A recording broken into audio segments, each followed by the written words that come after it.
Hola, amigas y amigos de Epicentro, bienvenidos a un nuevo programa de Agenda Oculta, este programa que pretende develar la agenda oculta conservadora retardataria que quiere limitar los derechos de todas y todos. Por supuesto, ustedes saben, me acompaña siempre Susana Chávez, directora de Promsex y secretaria ejecutiva de CLACAI. Susana, gracias por estar nuevamente con nosotros en Agenda Oculta. No, gracias a ti, Clara Elvira, porque además Agenda Oculta va a ocupar un espacio importante y eso creo que es lo fundamental para estar acá. Sí, y hoy pues vamos a hablar de temas de esta agenda oculta que están ocurriendo en Perú, en Ecuador, en España, y también hablaremos con una invitada desde Brasil que conoce muy bien este asunto. Así es, Sonia Correa, que creo que va a abrir muchas de las vetas que tenemos que conocer. Muy bien, pues empezamos. Y empezamos en Perú porque en los últimos días ha ocurrido un crimen atroz. Un hombre de 45 años ha violado a una niña de 3 años en Chiclayo. Es un delito que no tiene nombre, pero que permite esta actitud populista de los gobiernos y de los políticos que creen que con soluciones de momento van a resolver un problema de fondo. Y lo que han planteado es la castración química para erradicar la violencia sexual. Lo que dice el gobierno y el presidente es que esa es una solución que se aplicaría para quienes no sean condenados a cadena perpetua, que hoy hay una pena a cadena perpetua. Esto fue lo que dijo el presidente Castillo cuando anunció que enviaría el proyecto al Congreso de la República. Por ello, estamos planteando aplicar la castración química como una de las medidas drásticas contra los violadores de menores de edad, adolescentes y mujeres. Esta propuesta será formalizada en los próximos días y esperamos el respaldo del Congreso y que no le den la espalda a un clamor popular. Bueno, el presidente habla de depravados, de que esta es la solución. ¿Es la solución, Susana, es la solución hacer una castración química a los violadores de menores de edad? Para nada, Clara Elvira. Es más, en el Perú ya en el 2018, tanto el Ministerio de Justicia como el Ministerio de Salud ya dieron una opinión sobre lo poco que puede aportar una medida de este tipo. Y es más, recomendó que el país no asumiera esta medida porque definitivamente no atiende al problema central que es la violación sexual, que en realidad no se trata solamente de una pulsión sexual, que la gente no puede contenerse, sino básicamente de hechos de violencia y hechos además que se producen en una conciencia de actos. Por eso que esta medida no sirve. Y tú hablas de otras soluciones, y otras soluciones tienen que ser integrales. ¿Qué es lo que debería estar pensando? ¿En qué deberían estar pensando el Congreso y el gobierno hoy para atacar este atroz delito de la violación sexual de menores? Fíjate, Clara Elvira, ya lo que se conoce actualmente es que poner penas tan altas hace que sencillamente estas no suelan necesariamente cumplirse. Por lo tanto, sí se plantean que hay que ser mucho más sistemáticos en el sentido de que este sea un delito, que se comience a tener conciencia y a colocarlo. Pero además no es tan solo un tema de penalización, también se tiene que trabajar sobre el tema de prevención. Y ojo, sobre eso se sabe que la escuela cumple un rol muy importante, la familia también, los entornos comunitarios, y acá hay mucho trabajo que pueden hacer, por ejemplo, los municipios. Y el otro tema que se tiene que abordar es que las víctimas no se queden solas. Y aquí en el país, lamentablemente, las víctimas son muchas veces vistas como simples testigos de un delito, pero no para resarcirlas en el tema que ellas enfrentan. Y ese es un asunto que hay que trabajar todavía. Muy bien, pues veremos qué pasa en el Congreso. También aparecerán, porque de hecho ya están apareciendo las propuestas de pena de muerte y estas cosas que son inaplicables y que no tienen tampoco sentido ni generan una solución.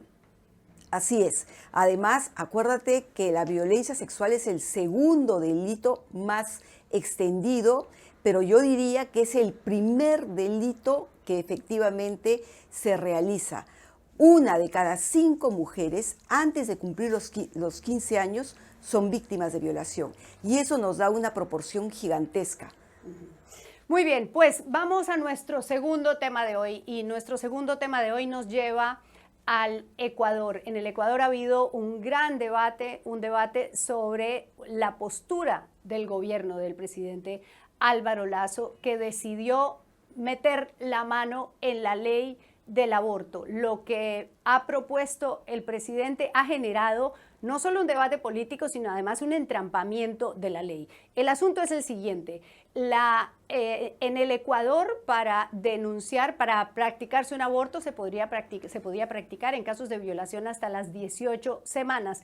Pero el presidente ha pedido que sea hasta las 12 semanas y que haya una comprobación de que se trató de una violación sexual, con un examen médico, con denuncia y con investigación policial. Eso claramente limita el acceso de las mujeres al aborto. ¿Qué opinión tiene Susana sobre esta postura del gobierno del presidente Lasso? Fíjate, además, estas limitaciones que ha puesto el presidente Lasso son las mismas barreras que la Organización Mundial de la Salud reconoce como obstáculos para que las mujeres efectivamente no sean revictimizadas y produzcan un embarazo después de una violación.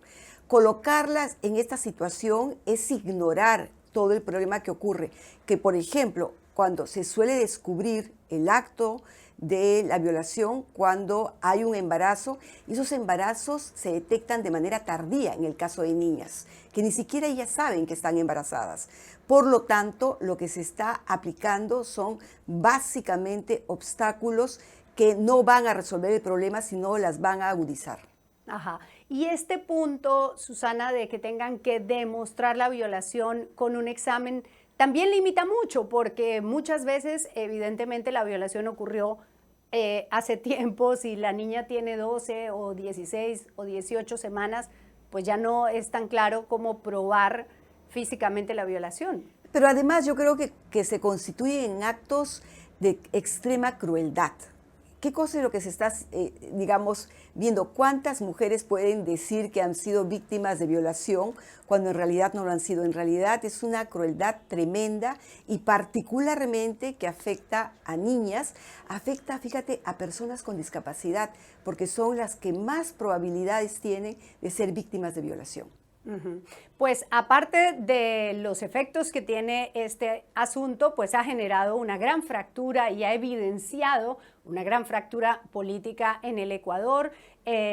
Los asambleístas denunciaron que hubo una jugada de parte de la presidenta de la Asamblea para facilitar que el proyecto se vaya al Tribunal Constitucional sin ser aprobado. Está en el limbo el proyecto hoy.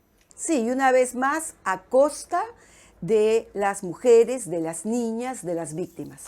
Y nuestro tema, tercer tema, nos lleva a España y también para hablar de las víctimas y del aborto, porque en España ya es ley un proyecto que pretende proteger a las mujeres que deciden practicarse un aborto, protegerlas del acoso y también a los centros en donde se practican los abortos. ¿Por qué? Porque hay mucho acoso. ¿Cómo funciona esa estrategia del acoso a las mujeres que deciden abortar y a los centros donde se practican las interrupciones del embarazo?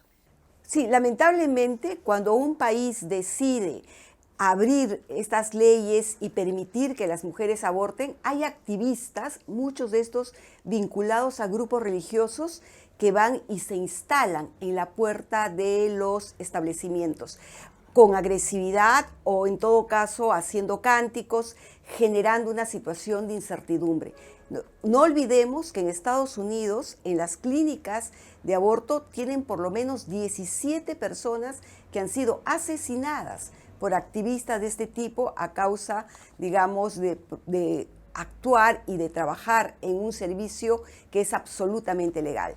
Colombia, hemos visto que estos movimientos de 40 días por la vida justamente lo que buscan es generar esta situación de incertidumbre hacia los trabajadores, hacia los profesionales de salud, pero también un acoso a las mujeres. ¿Cómo es eso de la protesta de los 40 días por la vida? Contémosles a quienes nos acompañan en Agenda Oculta. Esta es digamos, esto es una respuesta de grupos activistas que se organizan, por lo general, digamos, tienen una presencia religiosa y van con sus Biblias y van a orar y van a cantar en la puerta de los establecimientos, supuestamente con el ánimo de desanimar a una mujer recurrir a un aborto, pero lo que hacen en realidad es acosar, porque si una mujer acude a un establecimiento de este tipo es porque sencillamente lo necesita, y en esos países es absolutamente legal.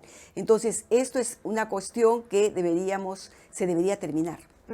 Bueno, pues esta ley que ha sido aprobada en España, que modifica el Código Penal, fue presentada inicialmente, pasó el 21 de septiembre, todos los partidos excepto el PP y Vox estuvieron a favor de la reforma y llegó al Senado el pasado 6 de abril, fue aprobado con 154 votos a favor y 105 en contra. Eso habla pues de una gran fractura también en la sociedad española, en donde el aborto es libre y es voluntario, pero también habla de que hay un establecimiento que permite que se proteja a las mujeres y a las instituciones en donde se practican las interrupciones del embarazo. Estamos lejos de eso todavía, ¿no, Susana? Sí, pero es un buen ejemplo para decir que no se puede abusar del derecho a expresarse cuando se afecta el derecho de otras personas. Claro, como siempre, tenemos la discusión entre por qué tienen que imponer el pensamiento a los demás. Se trata de que las mujeres tengan un derecho y no de que se les imponga la opinión religiosa o conservadora de los demás. Bueno, y ya lo anunciamos al principio de Agenda Oculta. Vamos a tener una entrevista con una persona muy interesante, con mucho conocimiento y gran experiencia en estos asuntos. Se trata de Sonia Correa, ella es co-coordinadora del Observatorio de Sexualidad y Política, Sexuality Policy Watch, está en Brasil y con ella vamos a hablar de esta agenda oculta y de cuál es la situación de los movimientos conservadores en el mundo para limitar ciertos derechos de las mujeres. Sonia, gracias por estar en Agenda Oculta. Hola, ¿cómo están? Es un gusto estar con ustedes. Muchas gracias por la invitación. Es siempre un gusto compartir ideas y hallazgos con el equipo de PROMSEX. Y es muy buena la idea de ese nuevo programa de ustedes. Es un placer poder contribuir. Muchas gracias, Sonia. Y hablando del tema, tú que has estudiado tanto el avance de los grupos de oposición y particularmente de los grupos antigénero, sería muy importante que puedas contar a nuestro público cómo es que así se origina este movimiento y en qué momento logran tener esta presencia, no tan solo en América Latina, en el mundo, ¿no? Y a definir muchas veces elecciones, poner presidentes, poner congresistas, en fin, cuéntanos, por favor. Yo pienso que primero son fuerzas de oposición, pero también, como has dicho, son también fuerzas en el poder, ¿no? Eso es importante subrayar, porque, por ejemplo, en Brasil, esas son las fuerzas que están en el poder, ¿no? Como también lo están en países como Guatemala, como Hungría, como Polonia, como Rusia, aunque en otros lugares se pueden calificar como fuerzas de oposición, ¿no? Como sabes, yo lo miro, mi punto de partida para mirar esos procesos complejos ha sido específicamente estudiar la erupción, efectos y la genealogía o la trayectoria de eso que llamamos, por falta de un nombre mejor, políticas antigénero, ¿no?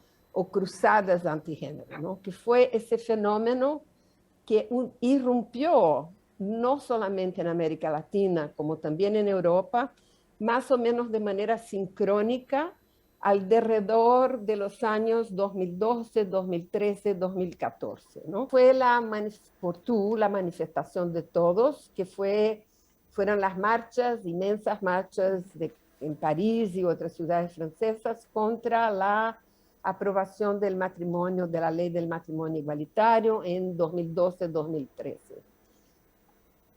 En América Latina, un poco más tarde, tuvimos un discurso que hoy es bastante conocido del expresidente Rafael Correa, un presidente de izquierda, que en una de sus sabatinas semanales ha hecho un sermón, ¿no? Un ataque visceral al concepto de género, diciendo que era absurdo, que era anticientífico, que cómo pudiera ser que hubiera algo más que hombres y mujeres. Y a lo largo de todo ese año empieza en Brasil un ataque articulado entre fuerzas evangélicas, católicas, pero también un grupo llamado Escuela Sin Partido, que se vendía como secular o laico, aun cuando sabemos que hay fuerzas católicas integristas por detrás de él, pero en la esfera pública aparecían como seculares. Esos tres grupos han hecho un ataque brutal a la presencia, ¿no?, de una perspectiva de género, el lenguaje de perspectiva de género, proposiciones de educación sexual, pero también algunos temas relativos al racismo en los debates del Plan Nacional de Educación de Brasil 2014-2024. Eso han sido batallas campales que han creado una especie de guerra permanente contra género y ideología en educación que persiste hasta los días actuales, ¿no? Una cosa muy importante es no hacer la fantasía que eso ha sido orquestado por alguien, ¿no? Hay una cierta tendencia en nuestro campo, también en ciencias sociales, de pensar que hay alguien que lo pensó. No fue así. Es un proceso mucho más complejo, rizomático, donde esas fuerzas se fueran interagiendo unas con las otras y terminaron por configurar ese movimiento, ¿no?, que es un movimiento muy distinto de lo que conocíamos en el pasado de parte del conservadurismo. Y voy a tomar como ejemplo el conservadurismo católico, que conocemos muy bien en América Latina, ¿no?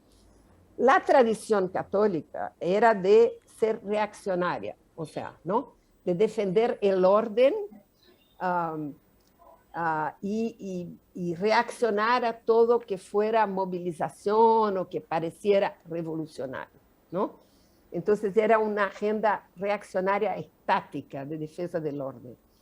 Lo que es nuevo en esas formaciones es que ellas mismas se engajan, se han engajado, se han involucrado en una revolución cultural conservadora, ¿no? Movilizan valores conservadores en la sociedad. Y ese es un método muy distinto de lo que conocíamos del conservadurismo en el pasado. Sí. Sonia, tú hablas en tus intervenciones sobre la hidra, una hidra que es la que activa esto. ¿En qué consiste esa hidra? La metáfora de la hidra es justo para proyectar una imagen de lo que es eso, ¿no? Esa movilización, esas formaciones complejas que uno a veces piensa que son católicas, después nos parece que son los evangélicos y de repente nos surge un actor completamente secular, como pueden ser los ultraliberales hablando contra género. Es muy complejo, muy difícil de captar, ¿no? Y eso me llevó al imaginario de la hidra, o sea, una criatura que se mueve muy rápido, es muy adaptable a los contextos, tiene muchas cabezas, y cabezas que se mueven en direcciones muy distintas, cabezas que pueden se mover en direcciones muy contradictorias incluso, ¿no? Y que se alimentan, se nutren de corrientes ideológicas también muy heterogéneas, ¿no? Yo creo que esa es la imagen, ¿no?, un poco de ese fenómeno que estamos intentando comprender y que es muy difícil de captar con parámetros analíticos clásicos de la ciencia política o de las ciencias sociales, que en general están muy centrados en estructuras, instituciones y actores, ¿no? La primera cosa que han hecho es que han empezado a influenciar los sistemas políticos, ¿no?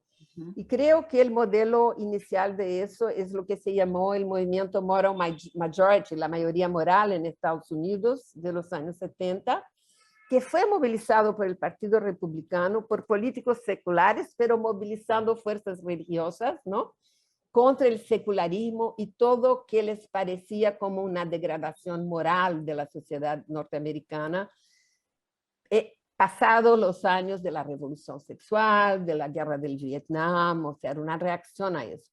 Una cosa parecida se pasó en Europa, pero no tan politizada, fue un movimiento mucho más intelectual. Esa es una primera cosa. La segunda es que esas fuerzas muy rápidamente adoptaran eso que se llaman los métodos gramscianos, ¿no?, de lucha cultural por la hegemonía política, y lo hacen accionando, movilizando categorías acusatorias, ¿no?, contra pautas que han sido las pautas pautas importantes de transformación social en esas últimas décadas, como el feminismo, el antirracismo, la agenda ambiental, la agenda de los pueblos originarios en Estados Unidos, pero también la agenda de los migrantes en Europa. Y eso termina por se traducir en una constelación de categorías acusatorias, ¿no?, que camina más o menos juntas. La acusación del políticamente correcto, por ejemplo, ¿no? La acusación del racismo reverso, que ahora tiene mucha visibilidad en Estados Unidos, Brasil y Francia, por ejemplo. Son invenciones bastante antiguas, ¿no? Y a la otra, que es la que he estudiado más de cerca, que es esa acusación de ideología de género, ¿no?, como una ideología totalitaria, colonial, ¿no?, una estrategia de imposición de valores sobre la sociedad, ¿no?, y con un estratagema muy interesante, muy capcioso, ¿no?, como se dice, muy sagaz. Es que cuando hacen la acusación de ideología de género, ideólogos y ideólogas son los otros, las otras, ¿no?, son sus adversarios, ¿no? La ideología en sí es una cosa mala y es una cosa que la usan los otros, las feministas, los movimientos LGBT, los políticos de izquierda, mientras que esas fuerzas se venden como neutras, ¿no? Ellas no tienen ideología, ¿no? Ese es un estratagema muy sagaz, ¿no? Porque oblitera o apaga o crea una confusión sobre lo que es ideología, cuando ideología es alguna cosa bastante o universalmente compartida, ¿no? En Brasil se presenta nuevamente el presidente Jair Bolsonaro, acaba de haber elecciones en Costa Rica. ¿Cómo ves estos cambios electorales en la región en la línea de esta hidra y de esta operación de la hidra? Creo que otra característica, ya la he mencionado, pero de la hidra es que su objetivo, aunque tenga esos blancos bastante específicos, que son las agendas feministas, la agenda antirracista, los derechos LGBT, su objetivo mayor desde siempre es controlar el orden político-social, ¿no? No, tienen un objetivo macro, ¿no?, grande. Utilizan esas categorías acusatorias para movilizar sentimientos, temores, miedos, pánicos en la sociedad, y con eso activan energía política, ¿no? Eso es lo que pasó en Brasil con la elección de Bolsonaro en 2018.